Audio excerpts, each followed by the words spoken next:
I'm Scott Wieters here. Again, I'm thrilled to be with the Rebel audience today and the Rebel team.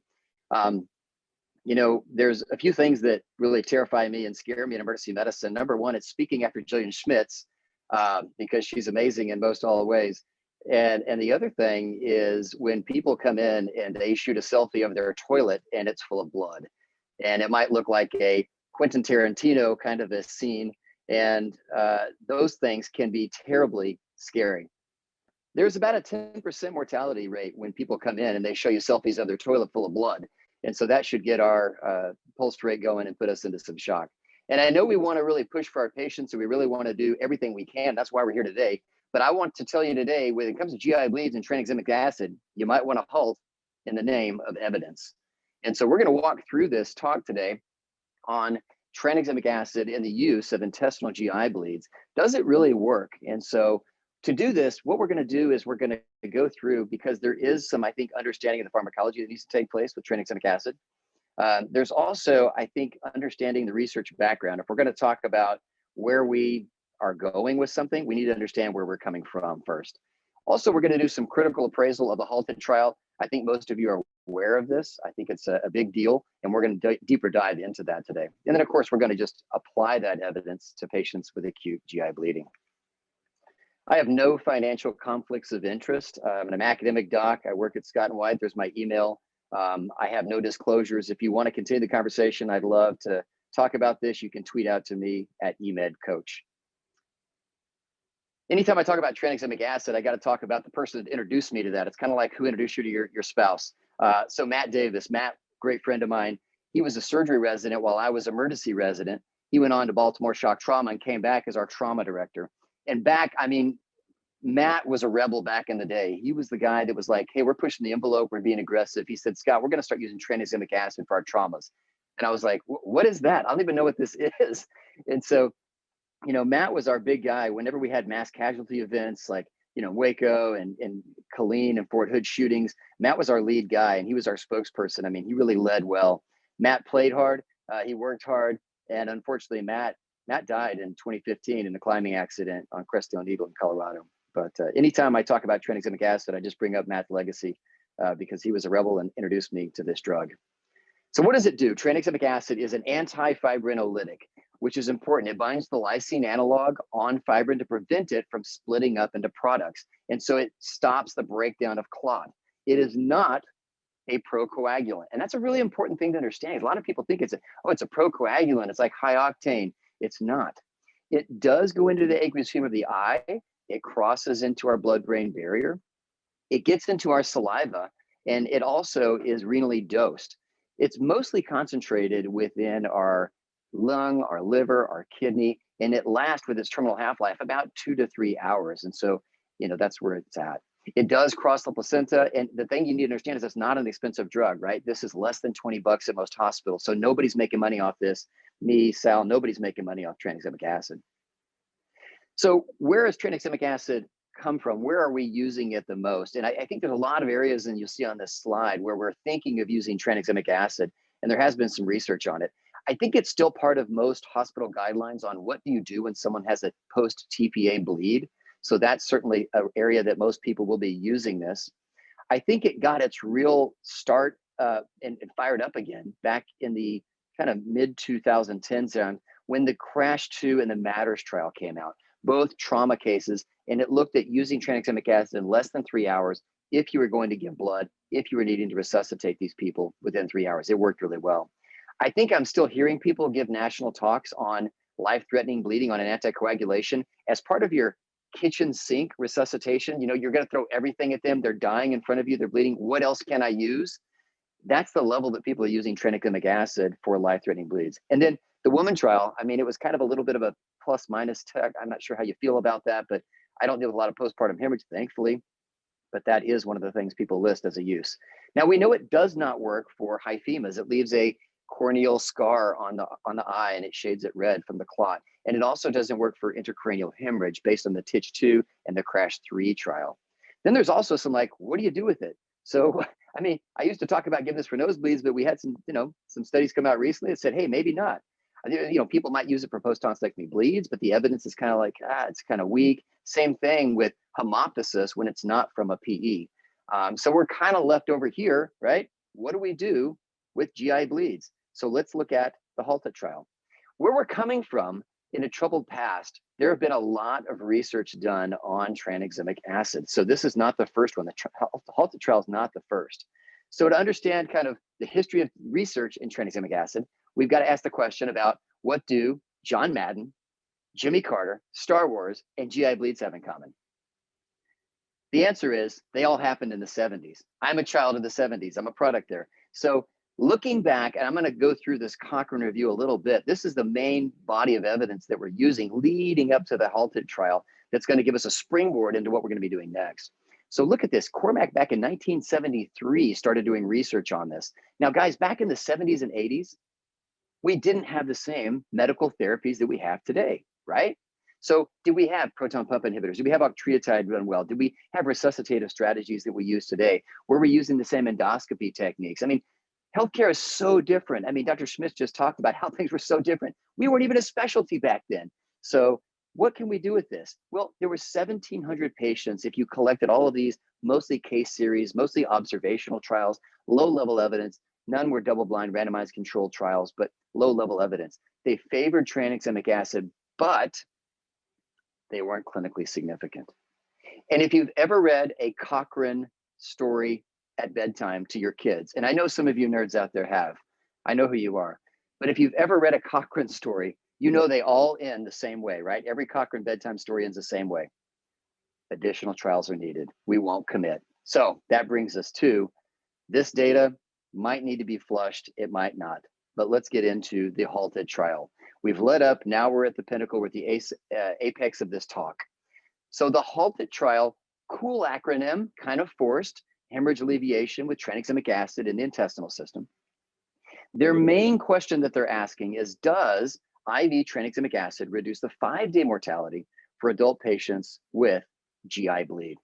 This came out in the Lancet 2020, so it's right at a year old. What they did is they looked at 12,000 patients.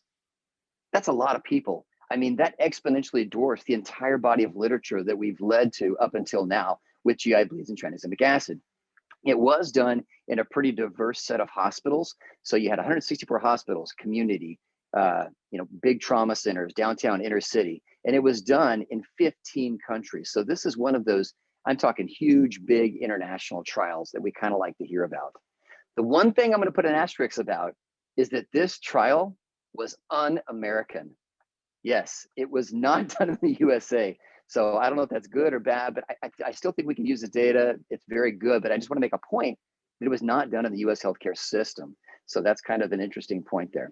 Let's take a deeper dive into these patients. Who were these people? So 12,000 people, they were all adults.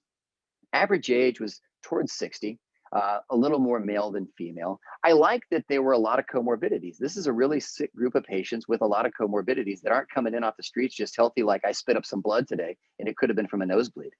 I like that they included anticoagulated patients, a mixture of Coumadin, 10A inhibitors, direct thrombin inhibitors. So a lot of anticoagulated patients were let in this study, and I like that. So that's good.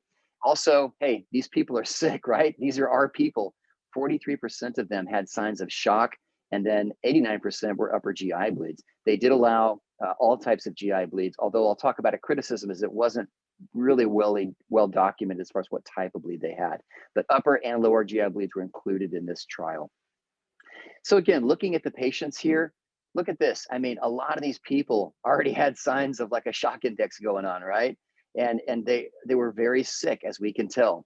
The other thing that I kind of learned when I was going through this trial is this Rockall score. So what in the world is a Rockall score? I mean, I had to do a little bit of diving in here, and I found it here. It's the score for upper GI bleeding pre-endoscopy. So it is a validated, objective clinical decision tool to help us understand the anticipated mortality in GI bleed patients. So I like it because it's kind of intuitive, right? It's like the way you think. I mean, you probably have used the Rockall score, not knowing the Rockall score.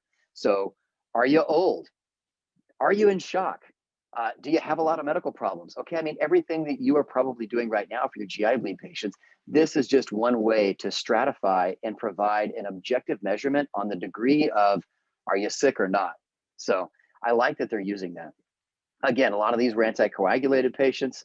Huh, a lot of them got admitted, which is, yeah, that's probably a safe call here. And look at all these comorbidities these people had. 72% had anything, but again, a lot of problems with these patients. It wasn't just a healthy group of people walking, doing their own business. So the methodology here was fantastic. This is a double-blind, placebo-controlled randomized trial of IV TXA versus placebo. Now, how did they give the TXA? Well, they gave a gram over 10 minutes, IV. Then they put in a drip over 24 hours for 3 grams. So they got a total of 4 grams of TXA over a day. And that's the way they randomized these patients. The primary outcome, and here's kind of a money slide, here's the big deal. Was there a death from their GI bleed at 5 days? Tranexamic acid, 3.7% compared to placebo, 3.8, no difference. So no difference overall. And that is the, I think, big take home message from this trial that I'm leading with, is that there is no difference in GI bleed deaths at 5 days from tranexamic acid compared to placebo. Now, when you dug deeper into this, there were a couple of cool things. So they tried to say the timing, and I don't know about you, but I just don't believe in the timing. You know when the gunshot happened, you know when the car wreck happened, but I don't know. I mean, did grandpa have some upset stomach? Was it when he farted at the dinner table that his GI bleed started? How do you know when people started to have their GI bleed? So looking at this, you can kind of see that people aren't quite as aware of when this happened, but they're trying to make that claim here. I think it's a little bit disingenuous. I'm not throwing shade at these folks that did the trial, but I want to say that when you looked at the timing, they still didn't find a difference. In fact, maybe tranexamic acid was worse. Who knows? So I like that they went ahead and looked out for the variceal bleeders. They looked out for upper versus lower. And again, when you look at these weren't clinically significant except for the lower GI bleed. And look at this, tranexamic acid, higher mortality rate. Again, when you looked at the Rockall score, so we're talking about these people that have had higher Rockall scores, really sick people. One of the concerns that I had when I was looking at this trial that I've seen made in some of these really large, like 30,000 people international trials, is they'll take a really like healthy young group of people that aren't that sick, and they'll say, oh, big difference in this drug. But I like that, I mean, they had small numbers here for those Rockall 1 and 2 and 3s, but most of these people had pretty high Rockall scores, which means they were really sick, they were old, they had a lot of comorbidities. And even then, no difference with tranexamic acid. Okay, so we've got our primary endpoints. We're looking at secondary outcomes now. I really like that they used a lot of clinically significant secondary outcomes. I mean, look at this. I care if there was a death from a GI bleed at 1 day. I care if it extends out to 28 days. When you look at those, there was no difference found between the 2 arms of the study. And I like this also. Here's an important thing. When I start to talk about critiquing this trial, they had an initial primary outcome of all-cause death mortality as their primary outcome. That was their start. When they got to 10,000 patients, they then changed their primary outcome to then be death from GI bleeding at 5 days. I like that they still went ahead and they stuck with some data looking at their primary outcome, because this matters. And if you can see here, there was no difference between TXA and placebo, 9.5 to 9.2 for all-cause death mortality at 28 days. Did these people rebleed? Okay, that's what we care about. That's a patient-centered outcome. No difference at 1, 5, or 28 days. Did they need more radiological procedures? Did you have to call a surgeon? Did you have to go get IR involved? No, there wasn't a difference. And I like that they included blood transfusions here. We can see that from 68 to 69%, no difference at all in the need for more or less blood. Now, we're going to switch gears. If you look at the yellow highlights here, the thromboembolic events and the seizures. So this was something that they did find was clinically significant. And I'll mention that this is the one trial, in addition to, I'm sorry, there's 2 trials, the MATTERS trial and this trial were the 2 that I've seen, which did show a slight increase in thromboembolic events. Now, I don't know if it's a big deal to you to say it's 0.8 versus 0.4. That's pretty low to me. It's hard to say, did you come in with this? Did you not? I think this is hard to really accurately attribute to the TXA. There's so many variables about people being in the hospital, the GI bleed in the ICU. I mean, what was it? We don't know. The other thing was seizures. If you've studied TXA, you'll know that if they give high dose TXA, which they do in some of the operative cases, you will see seizures happen as a known side effect. I'll also note that when you looked at the TITCH2 trial and the CRASH-3 trial, which both deal with intracerebral hemorrhage, there was no increased risk in seizures. Now, maybe that's because a lot of them were given anticonvulsants, but I just want to point out that this is a little bit unique with the body of literature we have with tranexamic acid. And I think it's important to speak to that. I like that they looked at days in the ICU because I think that matters, as Dr. Smith was talking about, it's value and quality and money that we're dealing with. And then also, is it functional? The CAT score. Can you get up, stand up, go and throw your hands up and go to the bathroom on your own? Well, that matters to you and it matters to me. So I think these patient-centered outcomes are important. And again, no difference was found in those. All right, so putting this together, they did notice the complications of venous thromboembolism. They also noticed a small increase with seizures. Not sure what to say about that. What are the strengths of this trial? What did I like a lot? I think we have to appreciate that this is so big. 12,000 patients exponentially dwarfs the entire body of literature that's been looked at for tranexamic acid for GI bleeds. We're dealing with 1,700 in this meta-analysis. Now we've got 12,000. That is huge. So that's big. Now, I like that it was our people. It was a diverse, multi-center, multi-country, even though it was an American population. I still think we can translate this into what we do. I really think the methodology was above board on this. Double-blinded, placebo-controlled, randomized, big numbers, powered well. They also lost less than 50 people to follow-up. I mean, who can do that? I mean, that's an amazing team. Of 12,000 people, international with GI bleeds, you only lost like less than 50 people. Kudos to the folks that did this trial. I also really appreciated that they're looking at the things that I think we all care about, and that is, are these clinically relevant outcomes? Yes, they are. So we like this. I'm not too happy that they changed their midpoint halfway on their clinical primary endpoint, but that's not a big deal. I think it's still included. They didn't avoid it. They didn't sweep it under the rug. I've talked about the timing of GI bleeds. It's really hard to find out, was this 3 hours within onset? Because we know that from the other data and other studies, it works best when given early. I'd like to see a little bit more. I mean, were there more peptic ulcer bleeds that benefited from this? You know, was it more duodenal? Was it more gastritis, erosive that was causing bleeding? Was it more diverticular bleeds? Was it more polyp bleeds? You know, was it from cancer? I'd really be interested with more of a deeper dive if we can kind of parse out some of these people to find out.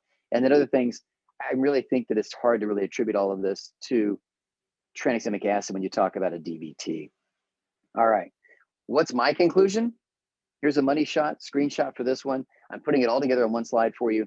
TXA should not be routinely used to treat GI bleeds in adult patients with signs of shock or anticipated needs for transfusion or invasive management, even in the setting of anticoagulation.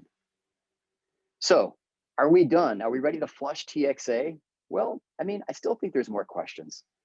You know, again, maybe we're going to get some nanotechnology that's able to say, hey, you're starting to bleed. Okay. I mean, we've already got that for your blood sugar. We've got a few other biometrics that we're measuring. Maybe we're going to have better data to know really when did you start bleeding? And maybe we can look at that in the future. Again, I'd like to see more diversity. Is this have a real sweet spot where we can use it with timing, but then also bleeding location and type? So I think there's still some options here to research. I still think there's a body of work that could be done. I don't think this has flushed TXA down the toilet for eternity or perpetuity. More than anything, I love to be part of a community that can come out and say, you know what? I was practicing one way, but new evidence has come out and now I've changed my practice. I was out talking about, just like this, tranexamic acid for everything. I mean, I was given talks saying, it looks like we're going to be using this for anything that bleeds. I mean, you get a sprained ankle or a knee that's starting to bleed, we're going to rub some tranexamic acid on. Your kid loses a tooth, shove some tranexamic acid into it. I mean, we were really kind of getting overboard on this, but I love the humility. This group really cares more about the evidence than you do being right. And so I love walking forward in humility. I was wrong. I've been corrected. There's new evidence. It's changing my practice. And I hope you'll join me. I love what Rick is putting up over here. Is it time to break up with TXA? Now, Rick, I'm not really that brave yet. Maybe it's because I have this like passive aggressive, dependent, dysfunctional relationship with TXA. I'm not ready to give up completely, but I think it's caused us to pause. And certainly I'm not going to be using it for my GI bleed patients. So here's my summary slide. I thank you so much for spending some time with me on, I think, a very important trial that has changed my practice and I hope yours. And I hope we can continue this. If you'll tweet out with Rebellion21, I'm at eMedCoach, Scott Wieters. Thank you so much for your time and what you do.